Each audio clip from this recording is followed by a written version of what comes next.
Hello दोस्तों, स्वागत है आपका टेक्निकल यूट्यूब चैनल पे। मेरा नाम है अभिषेक। दोस्तों, आज के इस वीडियो में हम बात कर रहे हैं नालसा की तरफ से आने वाले 3-in-1 वैक्यूम क्लीनर की, जहां पर आपको तीन तीन फंक्शंस देखने को मिलेंगे। एक तो आपको मिलेगा ड्राई वैक्यूम, दूसरा आपको यहाँ पे वेट मॉप मिल जाता है, और तीसरा आप इसको सिंपली एक हाथ से पकड़ के एक हैंड हेल्ड वैक्यूम क्लीनर की तरह आप इसे यूज कर सकते हो। आपके लिए यहाँ पर कोई अलग से कोई बैग वगैरह नहीं है जो आपको कैरी करना है। यहाँ पे सिंपली एक छोटा सा डिवाइस है जो कि बहुत ही ज्यादा पावरफुल है। ठीक है, जैसे आप इस इमेज में देख रहे हो, इसी तरीके से आप इसे सिंपली हैंडल वैक्यूम क्लीनर की तरह आप इसे यूज कर सकते हो। ठीक है, अब इसके बाद थोड़ा डिटेल बात करते हैं।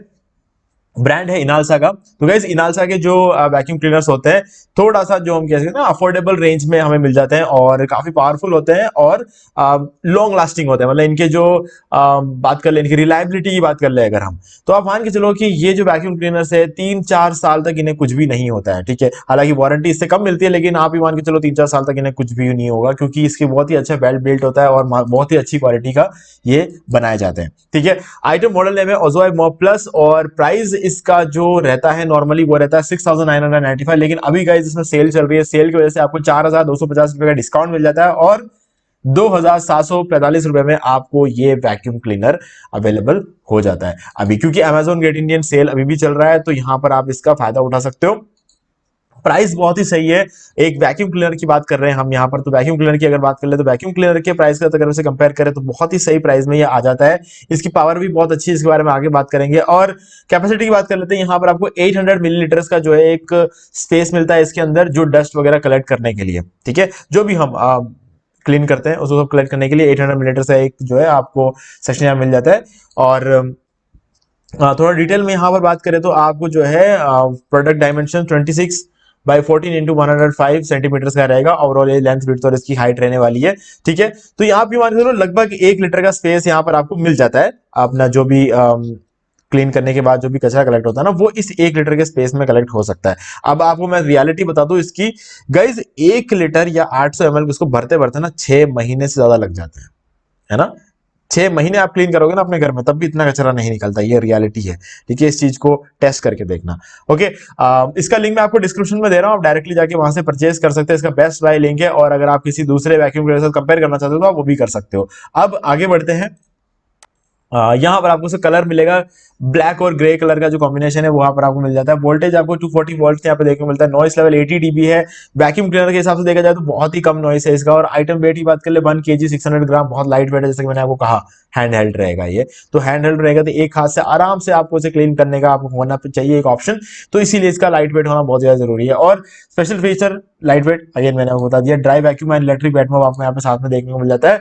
वोल्टेज यहाँ पर आपका रहेगा 800 वॉट्स, और सक्शन पावर रहेगा 16 kPa। गाइस, इस प्राइस रेंज में 16 kPa एक बहुत ही अच्छा डील बोलूंगा, क्योंकि गाइस अगर आप 20 या 23 kPa का अगर वैक्यूम क्लीनर लेने जाते हो तो आपको कम से कम 9-10 हजार रुपए का पड़ जाता है। ठीक है, तो अगर उस हिसाब से देखा जाए तो 2000 रुपीज में, 2600 रुपीज में आपको ये बहुत ही पावरफुल वैक्यूम क्लीनर मिल जाता है, और ज्यादा पावर कंजप्शन भी नहीं है, क्योंकि यहाँ पर सिर्फ 800 वॉट्स का है। ठीक है, अब आगे बढ़ते हैं। यहाँ पर आपको इंक्लूड कंपोनेंट्स देखने को मिल जाता है। एक यूनिट जो कि आपका मोटर का यूनिट रहता है, और सेकंड एक्सटेंशन ट्यूब जो कि आप जो है इसको फ्लोर क्लीनिंग के लिए आप यूज कर सकते हो। ठीक है, आपको यहाँ पर 1 फ्लोर ब्रश मिल जाता है, वाटर टैंक मिल जाता है, और मॉप क्लॉथ मिल जाता है, 2-in-1 क्रेवाइज नोजल देखने को मिल जाता है, वॉल हैंगर मिल जाता है, 2-in वॉल माउंटिंग स्क्रूज, ऐसे बहुत सारी चीजें आपको जो है, plastic plug, double coater tissue tape, ऐसे बहुत सारी चीजें आपको इसके साथ में मिल जाती है। वारंटी कार्ड भी आपको इसके अंदर ही मिल जाएगा। 5 स्टेज फिल्ट्रेशन सिस्टम है। अब इसके बारे में थोड़ा डिटेल में बात करेंगे। देखो भाई, सबसे पहले जब आप वैक्यूम क्लीनर को ऑन करते हो तो सबसे पहले जो डस्ट है वो इस एरिया में आएगा। ठीक है, जो कि आपका main storage area, dust collecting area जो रहेगा वो ये रहेगा। अब यहां पर साइक्लोन सिस्टम चलेगा। साइक्लोन सिस्टम मतलब वो पूरे डस्ट को यहां पर घुमाता रहेगा। घुमाने के बाद फाइन डस्ट फिल्टर यहां पर लगा हुआ होता है। ठीक है, यहां से जो है फाइन डस्ट जो है, जितना भी कुछ भी होता है वो सारी चीजें यहीं के अंदर रह जाती है, यहीं रह जाती है, और बाकी सिर्फ और सिर्फ जो है हवा जो बचती है जाती है ना, उसको तो बाहर निकालना ही पड़ेगा, क्योंकि हम क्या कर रहे हैं, किसी जगह पर कलेक्टेड मिट्टी को, वहां पर मौजूद हवा को भी हम अंदर लेकर पूरा वैक्यूम कर रहे हैं बाहर के उस एरिया को। ठीक है, तो हवा जब अंदर आएगी तो कहीं ना कहीं से तो हवा को निकलना पड़ेगा, लेकिन अब हवा के साथ वापस डस्ट भी निकल जाए तो फिर साफ करने का मतलब क्या रहेगा। तो डस्ट को इसी एरिया में रोक देता है, फाइन डस्ट को भी यहीं पर रोक देगा, और उसके बाद आगे बढ़ेगा। और इसके बाद primary air inlet HEPA filter आएगा। ठीक है, ये हेपा फिल्टर क्या करेगा, और भी ज्यादा फाइनली रिफाइन करेगा इस हवा को, और बिल्कुल जो प्योर हवा है उसको, जो प्योर एयर है उसको और आगे भेजेगा। फिर secondary air inlet sponge filter आएगा। ठीक है, वो और ज्यादा इसको ज्यादा क्लीन करेगा, और फिर एयर आउटलेट स्पॉन्ज फिल्टर आएगा, जहां से होते हुए बाहर निकल जाएगी हवा। ठीक है, तो हम एक तरह से जहां पे होल्ड करते हैं वहां से होते हुए हवा बाहर निकल जाती है। ठीक है, और ये हवा को एक तरह से यहां पर इन 3 प्रोसेस के थ्रू इसे कूल भी कर देता है ताकि आराम से बाहर निकल जाए। ठीक है, अब ये होता है इसका मेन जो सिस्टम। साइक्लोन सिस्टम के बाद जो फाइन डस्ट फिल्टर है और जो हेपा फिल्टर है, यही सारा काम कर लेते हैं। मेन जो काम होता है ये दोनों कर देते हैं। फिर एक स्पॉन्ज फिल्टर और आता है। ठीक है, वो जो होता है, जो भी कुछ भी बचा कुचा होता है वो वहां पर रुक जाता है, उसके लिए उसे लगा दो कि हालांकि वहां तक कुछ पहुंचता नहीं है, क्लीन ही रहता है वो। ठीक है, तो शुरू के 2 फिल्टर है उसमें सारा आपका काम हो जाता है। ठीक है, अब आगे बढ़ते हैं, और यहां पर आप देख सकते हो कि हर तरह के फ्लोर को क्लीन करने, जैसे हार्डवुड फ्लोर हो गया, लो पाइल कारपेट हो गया, या फिर मीडियम पाइल कारपेट हो गया, इन सबको आप इससे क्लीन कर सकते हो। ठीक है, और ये आपका जो है फ्लोर क्लीनर यहाँ पर अटैच हो जाता है। फ्लोर क्लीनर अटैच होने के बाद ये एक्सटेंडर पाइप यहाँ पर मिल जाएगा, और इसके थ्रू जो है आप इसे जो है पूरा ऊपर ले सकते हो इसको। और यहाँ पर आपको एक मॉप यहाँ पर आप जोड़ सकते हो। ठीक है, मॉप जोड़ने के बाद क्या रहता है, सिंपली वो साथ साथ मॉप भी करता जाएगा। ठीक है, और अब बात कर लेते हैं कंट्रोल मेथड। इसका टच रहेगा, फॉर्म फैक्टर इसका हैंडहेल्ड है। फिल्टर टाइप हेपा फिल्टर आपको देखने को मिल जाता है। कंट्रोल टाइप पुश बटन मिलेगा। सक्शन आपको 16 kPa मिलेगा। वारंटी 1 साल की मिल जाएगी। पावर सोर्स कोल्ड इलेक्ट्रिक या डिटैचेबल मॉपिंग बेस आपको यहाँ पे मिल जाता है, जिसको आप डिटैच कर सकते हैं। ठीक है, ये वैक्यूम क्लीनर 2 काम करता है, एक तो मॉपिंग का काम भी कर देता है, और सेम टाइम पे जो भी मतलब कचरा होगा उसको भी क्लीन करता जाएगा। क्लीन करने के बाद मॉपिंग भी साथ में होता जाएगा। तो मतलब आप एक तरह झाड़ू पोछा एक ही टाइम पे कर सकते हो, कहने का मतलब ये है। ठीक है, आपको डबल डबल यहाँ पे चक्कर काटने की जरूरत नहीं पड़ेगी। ओके, तो आगे बढ़ते हैं। ये कुछ इस तरीके का होता है हेपा फिल्टर। ठीक है, और यहाँ पर आप देख सकते हो, इसको सिंपली आप इस हेपा फिल्टर को निकालकर इसको वॉश कर सकते हो। ओके, और वॉश करना कोई ऐसा नहीं है कि कोई कंपलसरी काम है कि आपको इसे वॉश करना ही करना है। ठीक है, आप इसको डेफिनेटली वॉश कर सकते हो, लेकिन मैं कहूंगा कि 5-6 महीने में एक बार भी वॉश करो तो भी चलेगा, और नहीं भी करोगे ना तो भी चल जाएगा, कोई इशू नहीं है, कोई दिक्कत नहीं। मैं यूज कर रहा हूँ वैक्यूम क्लीनर, मुझे पता है। ठीक है, और captures 99.9 debris, dander and dust, जो भी आपको मतलब कीड़े मकोड़े जो कुछ भी आता है उसके अंदर, डस्ट हो जाए, कीड़े मकोड़े, उसको सबको ये अपन अंदर ले लेता और जो है इसको अच्छी तरीके से फिल्टर कर लेता है। ठीक है, और यूजर्स है क्लीनिंग रेटिंग 4.0। यहाँ पर केबल लेंथ आपको 5 मीटर को देखने को मिलता है, जो कि अच्छा खासा केबल लेंथ रहेगा। ड्यूअल टैंक सिस्टम है, क्योंकि 5 मीटर्स का मिल रहा है आपको यहाँ पे केबल लेंथ, जो कि बहुत अच्छी बात है। ड्यूअल टैंक सिस्टम आपको यहाँ पे देखने को मिलेगा, और इजी टू हैंग और इजी टू वॉश आपको यहाँ पे ये सारे फीचर्स मिल जाते हैं। ठीक है, आगे बढ़ते हैं। रेटिंग इसका 4.0 है गाइज, ये बहुत ही एक अच्छा रेटिंग बोलोगे। कि देखो अमेजोन में अगर कोई प्रोडक्ट आप देखो तो 4.1 4.0, ये 2 रेटिंग ऐसी है जो ज्यादातर प्रोडक्ट्स, जो अच्छे प्रोडक्ट्स होते हैं उनकी यही रेटिंग होती है। उससे ऊपर के जो रेटिंग होती है बहुत ही कम मिलते हैं। ठीक है, वो तो उसी केस में होगा जब बहुत कम लोगों ने रिव्यू डाले होंगे। ठीक है, और इस पर रिव्यू बहुत अच्छा है और बहुत सारे लोगों ने रिव्यूज भी किया है। और इसका मेन जो फैक्ट आपको बताऊं तो पिछले महीने में 3000 वैक्यूम क्लीनर बिके हैं सिर्फ इंडिया में।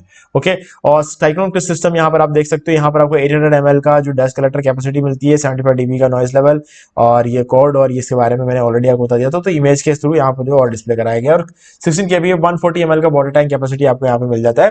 ठीक है, ये मॉप के लिए होता है। मोर देन जैसे वैक्यूम लिटरेचर मॉपिंग आपको यहाँ पर देखने को मिल जाती है, जो जरूरत पड़ने पे आप लगा सकते हो, जब जरूरत ना हो आप इसे निकाल सकते हो। इसके अंदर आपको 140 ml का वाटर टैंक मिल जाता है ताकि मॉपिंग के काम आ जाए। ठीक है, आगे बढ़ते हैं।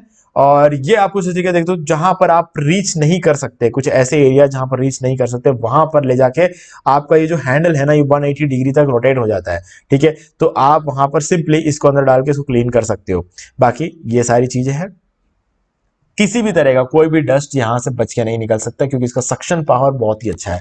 ठीक है, बाकी गाइज यहाँ पर आपको एक ब्रश का ऑप्शन और क्रीवास टूल और मिल जाएगा, जो कि आपको सोफा वगैरह क्लीन करने की काम आएगा। तो सोफा में आप डायरेक्टली यूज कर सकते हो, लेकिन सोफा जैसी चीजों में अगर ब्रश मिल जाए ना, तो ब्रश क्या करेगा, जो जमी हुई मिट्टी है उसको पहले तो अपनी जगह से हिलाएगा, और जगह से हिलाने के बाद क्या करेगा, अपने अंदर ले लेगा। ठीक है, तो ये एक अच्छी बात रहती है जब आपको ब्रश मिल जाता है। और गाइज यहाँ पे 1 टच बिन को एम्प्टी आप कर सकते हो सिंपली। जब जब आप क्लीन करते हो मैं आपको कहूंगा कि बिन को एम्प्टी कर दो, ताकि अगली बार और एफिशिएंट क्लीनिंग हो जाएगी। इस वजह से ये मैं आपको रेकमेंड करता हूँ। ठीक है, हालांकि कोई जरूरी नहीं है, लेकिन आप कर सकते हो। ज्यादा एफिशिएंसी से क्लीन करने की वजह से इसको बिन को हमेशा आप एम्प्टी कर दो, और हेपा फिल्टर को 6 महीने में एक बार निकाल के धो देना या फिर साफ कर लेना ऐसे ही। ठीक है, तो ये आपके पास ऑप्शन रहते हैं। तो गाइज मुझे उम्मीद है कि आपको यहाँ पर सारी चीजें क्लियर हो गई होंगी। फिर भी अगर आपको कोई भी डाउट है तो कमेंट करके पूछ सकते हैं। और अगर आपको ये वीडियो अच्छा लगा तो वीडियो को लाइक जरूर कर दो, चैनल को सब्सक्राइब करके बेल आइकन को प्रेस कर ले, क्योंकि इसी से हमारे आगे आने वाले वीडियोस की भी नोटिफिकेशन आपको मिल जाएंगे। और गाइज इसका जो लिंक है आपको डिस्क्रिप्शन मिल जाएगा, और एक दो लिंक्स और मैं आपको दूंगा जो कि थोड़े और पावरफुल वैक्यूम क्लीनर रहेंगे, जो 8-9 हजार के रेंज में रहेंगे। उस वैक्यूम क्लीनर का जो है डिस्काउंट लिंक है वो भी डिस्क्रिप्शन में दूंगा, और उस वैक्यूम क्लीनर का पूरा अनबॉक्सिंग और रिव्यू का भी एक वीडियो है, वो भी मैं आपको जो है इसी वीडियो के डिस्क्रिप्शन में दूंगा। तो आप डायरेक्टली जाके उन वीडियोस को भी देख के डिसाइड कर सकते हैं कि आपको ये छोटा वाला वैक्यूम क्लीनर लेना है या फिर वो बड़ा वाला वैक्यूम क्लीनर लेना है। तो आपको एक बेटर आइडिया मिल जाएगा उन वीडियोस को देखने के बाद। ठीक है गाइस, तो आज वीडियो में सिर्फ इतना ही। देखने के लिए आपका बहुत बहुत धन्यवाद।